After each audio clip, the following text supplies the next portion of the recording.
friends. Welcome to another beautiful Thursday and a beautiful round of Beer Thursday. We are here for you because we are here. So that's cool. Roll the bones. So, Shayne. Yes, friend Jay. I have a great topic for us to discuss today. And it's an article I found by, I feel like I might not want to mention their name just because I don't want to give them that satisfaction. All right, and I have the email with the link, and I will click it when you say go. Okay. Because I haven't read it yet. I don't know. So maybe tell us what it is, and then I'll click it. And Okay. Yeah. All right. So, and we're going to do these in a sort of a different order in which they've written. Like, we're going to do the most outrageous one last. Okay. But it's 4 overplayed bands from the 1970s that did not deserve the love. So the music was played more than this person thinks they should have. Okay. Actually, you know what? Yeah, I won't open it, and you just go down the list. Okay. And then I will tell you why they are right. Well, first of all, this person who wrote the article named Lee Vowell, Vowell, from something called Fan Site. Okay. He or she, I'm not sure the gender. It doesn't, non-gender specific, doesn't matter. Doesn't I matter, don't does it? care. No. It No. doesn't matter. But the way they started off was really good because they said there will be groans here for sure. Messing with someone's favorite music, that is ridiculous. Some musical artists need to be called to the carpet, however. Okay. And it goes on to say some bullshit, but all I could see was the first band that they mentioned, and I'm not going to even go with that band first. Now, I'm going to start. Is this Lee Vowell's opinions, or does he have some sort of metrics that support?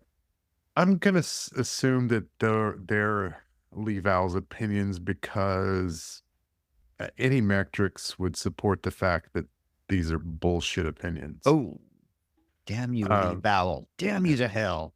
Not that they're bullshit. They're his opinions, so I can't say they're bullshit, but I disagree wholeheartedly. And one of the bands on here, though, I do agree with, and it's just because I never really liked this band, and I think it might be offensive to you that I don't. So the first one, I'm going to start with the first one. Not the first one, but the last one. The number 4. I'm so You ready? joyously Here we go. confused. Yes. The Ramones. The Ramones. Now, were Ramones overplayed? Were they overplayed? I don't think so. I mean, you hear them a lot. They're very played. And, you know, they're probably the greatest punk band ever. Okay. And this particular person says, did they produce a number of shorter, punky songs that are hella catchy? Yep. Did the Dead Kennedys find a way to stick to a formula of not being overly produced through the 80s and not being brilliant musicians and still make songs that sounded different from one another? Yep. Well, then love your Dead Kennedys and fuck you because the Ramones are good. Now, are you saying fuck you, or did Lee Vowell say fuck you? Oh no, I said that to Lee Vowell. Sorry, Vowell. Sorry, Okay. Lee. And I'm Sorry, Lee. You didn't deserve that. I mean you in the nicest way possible. But this was originally published on audiofix.com. That's AUDIOPHIX.com. So yeah, I disagree. I don't know what your opinion of the Ramones are, but I think they were a great band. I don't know much about them. I know that 2 people that I admire a lot are big Ramones fans. Bono from U2 is a big Ramones fan, and Stephen King is a big Ramones fan. So those 2 are no slouches. I will not argue with them. Yeah. Well, I mean, there's some great songs by the Ramones. Like one of my favorite songs is "I Want to Be Sedated." There's the classic song, "I Don't Want to Be Buried in Pet Cemetery." Maybe that's why Stephen King loves them. Oh, I think they're in it I think they're in the soundtrack because Stephen King loves them. Yeah, they are. And they have one song that I just think is hilarious just because of the title alone. It's called The KKK Stole My Girlfriend Away. Oh, that's a Ramones song. Yeah. Nice. I did not see that coming. Yes. But yeah, that's number 4. Number 3, Shayne, I agree with this, but it's just because I never really liked this band. And I'm just gonna blurt it out here. It's Jethro Tull. Wow. Yeah. That's that. I don't know.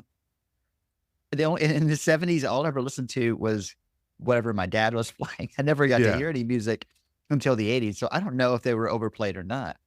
1972 was when Aqualung came out. And that was, I don't know what it is on the best albums ever, but people do love them some Aqualung. They do. And so maybe a lot of Jethro Tull is hard to take because it's not very poppy. It's not very catchy. It's more orchestral, more symphonic. Yeah. And Ian Anderson has some weird lyrics, not as weird as Yes, but I could see I can understand people that don't like Jethro Tull. Yeah. I like prog rock, I guess. So I like him. And my very good friend. Fuck you, Lee Vowell. Yeah. Just kidding. Yeah. My very good friend Lee Vowell, who wrote this article, said, at least Jethro Tull tried something new. They wanted to add a flute to rock songs, which, by the way, that's just a bad idea. Oh, dude, it so works. The issue is that having the instrument in a genre that is built for volume is like having a guitar in a jazz band, because the strings take away from the brilliance of the brass. The group's song seems stuck in mythological creatures because, well, there's a flute. A couple of thoughts. And in the 70s, everybody was writing songs about Lord of the Rings. That's true. A couple of thoughts come to mind with Jethro Tull. Will Ferrell's jazz flute scene, yes, Anchorman, yes, is more interesting than Tull ever did. Okay. Secondly, at times Tenacious D appears to be doing a funny take on Jethro's Tull, and Jack Black and Kyle Glass's songs are still better. Wow. This guy does not like Jethro Tull. No, and I'm okay with it. I can understand people not liking Jethro Tull. It's like, I guess like, yes, maybe Tool, where not everybody's going to like it. That's I'm okay true with that. Yeah. Okay. All right. No more until we have our toast. Let's do the toast. Yeah. Yes. I think considering I've been bringing us down with these bands that talk. Shayne, help. Toast. I got one for you. Okay. According to my notes, I wrote this on March 4th, 2024. Ooh, bring it on. Pull up a stool and fill up a glass. The time to imbibe has arrived at last. A toast to the one who endures as we blab until that greedy bastard gives us the tab. Nice. Cheers. Nice. Now, who is Philip Glass? Is he the third overplayed person from the 70s? No, I was just curious. Fill up you a glass. Yeah, you mentioned Philip Glass, and I'm just curious. Fill up a glass of beer. Fill up a glass. Okay, yeah, that makes sense. I see the confusion now. I need to sneeze. That might be the whole reason. Yes. Okay, so now we're coming to number 2, and this one hurts.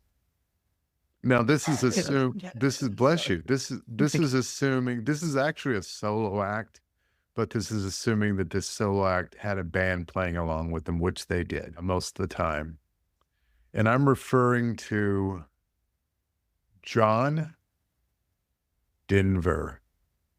John Denver. I was expecting more rock. Because he's more folky. Yeah. I think I would have a very easy time agreeing that it would be pretty easy to have too much John Denver. Did I say that? Did that come out right? Well, if it was anything negative towards John Denver, then no. I don't think You it was mentioned negative, but I think there's probably only so much John Denver I could take. agreed. Absolutely. Yeah. No, I know I'm with you on that. that you and I used to do in the Durango Brothers. We used to do Country Roads, but we did it as with another song because it had the same chord progression. Yeah. Do you remember what it was? Was it the Journey song? No, I don't think it was. Wasn't separate or Was fully. it Shameless? I think it was Shane. Yeah, I think it was Shameless. Yeah. We're That's all the odd shameless, but we did that's the an Billy odd Joel version. mashup. But yeah. Yeah, Yeah. we were good at that. We were good at so many things. So in his article, my bitter enemy Lee says John Denver cheating a bit here, but Denver needs to be on the list. He is a liar. He sold listeners folk tunes about the greatness of living in West Virginia, which is doubtful, and Denver never lived there. It's one song, dude. Love the outdoors and the grooviness of getting along. All the while, Denver was likely a bear to live with and tried to choke his first wife in the course of being divorced. He also took a chainsaw to their bed. Well, I mean, that's just being creative. He's an artist. Yeah, he's an artist. He's a dude. What do you expect? Denver from also him? had an issue with drinking drunk. Oh no, driving drunk. Oh, Yeah. Does that mean his songs were bad? Maybe not. It just means they were insincere. I disagree with you, dude. you know what? If that's what you Me- call sincerity, yeah. I want to thank Yeah. you for letting me know.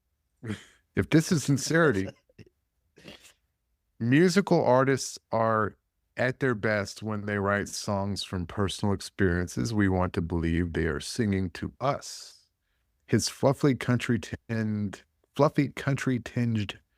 folk tunes were fine, but they were likely more of a way of making Denver money instead of a communal experience with his fans. Again, disagree. Now, if he had written a song about putting his hands around his ex-wife's neck, the song would have sucked, but at least it would have been real. Wow. You know what? That's pretty funny. It is Well pretty played. funny. Well played, Lee Vowell. I like it. Well played. I think I probably fell for what he's talking. I think I fell for it because I just thought John Denver was this guy that lived in Colorado and Yeah. sat outside with a piece of straw in his mouth, playing guitar and writing songs with bears and marmots. You know, he's a graduate of Texas Tech University. Lee Vowell? No, just No, kidding. John Denver? Yeah, John Denver. Denver. Wow. I did not know that. And another little known fact, my mom and I killed him.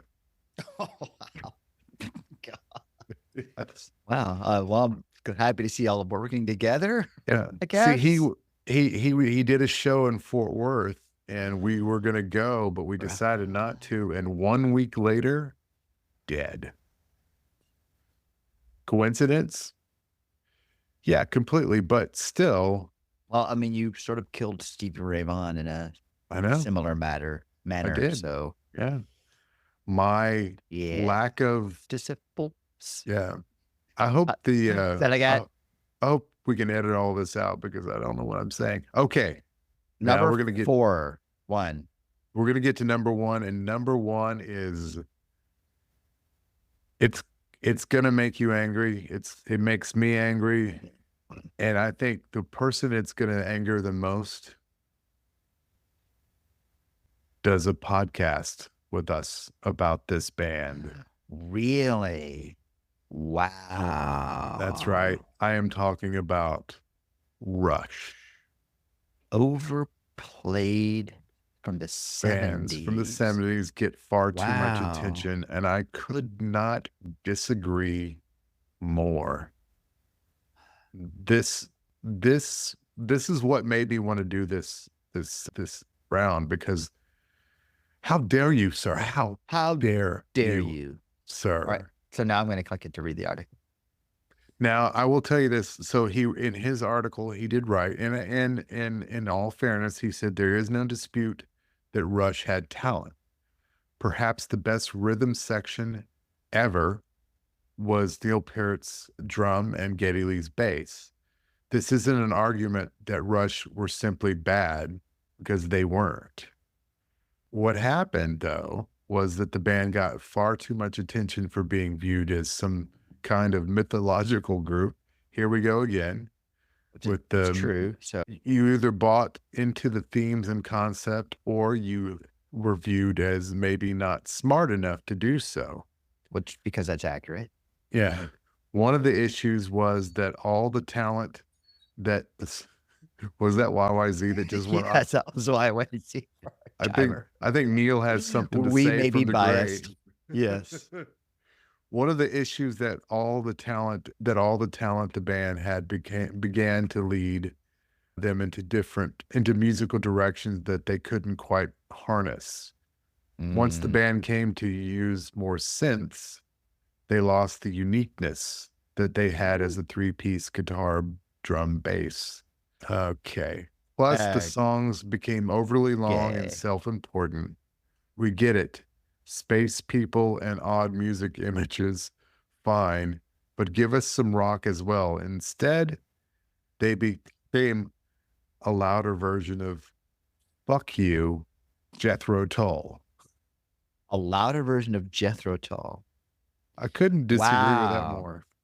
Yeah, I disagree with that. And based on the title, which is that did not deserve the love, Yeah, they worked so hard individually on their craft. they did. Yeah. And they worked so hard as a band that I think they deserve whatever love they got. Maybe they didn't get enough love, if you ask me. Maybe. Especially not from Lee Vowell. Yeah. And I realize that being a Rush fan is, you can sometimes feel like you're on an island, because either you love them or you don't, or you hate them. Yeah. And I don't know. They were a part of my youth. I got In the into them 80s. when, but I get how some people don't love Rush, but I don't think it's fair to say that they were over and got too much attention. If anything, they didn't get enough attention. That's because, it took them forever to get inducted into the Rock and Roll Hall of Fame, because, nobody. They're so overplayed. Yeah. Just yeah. kidding. They're so overplayed. Nobody really, really understood the greatness, because, again, you either love them or you hate them. But once they got in, did you see the reception they got? It was one of those, it's about time situations. But yeah. All right. Well, Yeah. the gauntlet has been thrown down. Yeah. Lee Vowell. It's time So for you to Lee contact Vowell, us. Like, well, I enjoyed your article in that it made me very angry, and also I kind of agreed on one of them. But I think I just have to thank you for giving us a topic to discuss on this particular round. But I disagree vehemently. Vietnamesely Vietnam? disagree. Yes. Vietnamese. I vehemently disagree. Venetian blinds. Yeah. But Vienna sausage. you do you, and you did make some good points, and so I'll give you that. But Mostly we hate you. yeah, well, Shayne hates you. I don't hate anybody.